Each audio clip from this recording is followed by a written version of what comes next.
Pelvic inflammatory disease, it is what the name says. It's an inflammation of pelvic organs.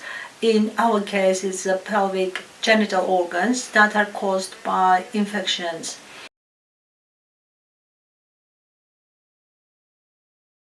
Could be the STIs, sexually transmitted diseases, or it can be any benign other infection. It can be caused by having operation done on any of the genital organs, insertion of intrauterine devices, and after childbirth.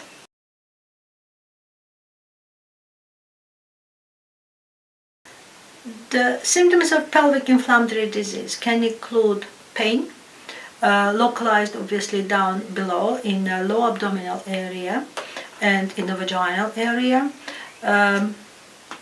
pain on intercourse, pain on passing urine, pain on opening bowels.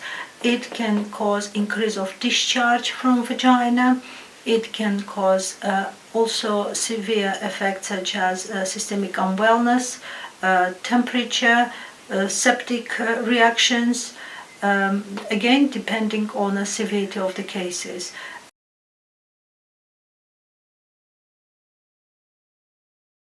Pelvic inflammatory disease is diagnosed based on history that patients present with, most importantly.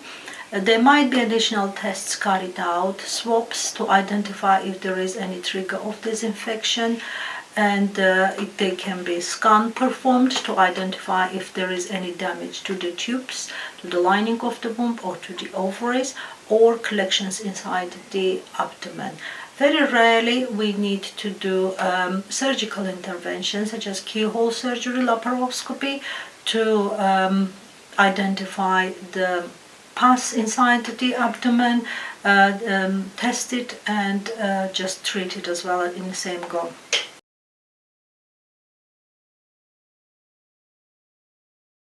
Pelvic inflammatory disease is known to have an effect on fertility, because some triggers of pelvic inflammatory disease, such as chlamydia or gonorrhea, they cause a reaction within the tubes, and they can be responsible for so-called blockage of the tubes. And if the tubes are blocked, then the passage of the ovum from the inside of the abdomen to inside the womb is not going to happen. So that is the main way that it can affect the fertility. Sometimes pelvic inflammatory disease causes adhesions inside the abdomen between uterus tubes, ovaries, and other organs. Again, that can be the reason why the process of migration of the ovum towards the inside of the womb can be compromised, and there might be need for adhesiolysis, which is a division of those adhesions to facilitate the process.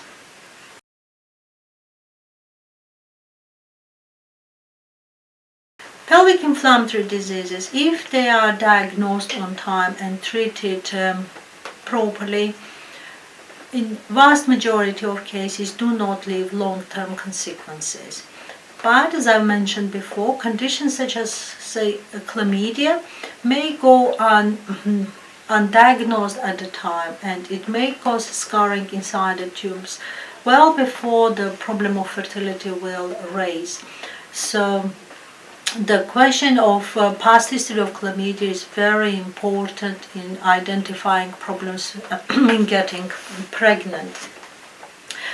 Gonorrhea presents with strong clinical symptoms, generalized unwellness, but it also causes damage of the tubes inside that can affect the future fertility.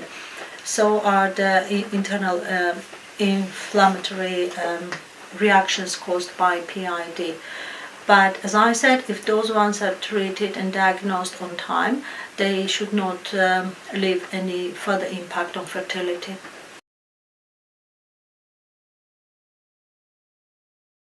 Treatment for pelvic inflammatory disease will widely depend on the symptoms that the patient presents with, but almost in most cases it does include treatment with antibiotics.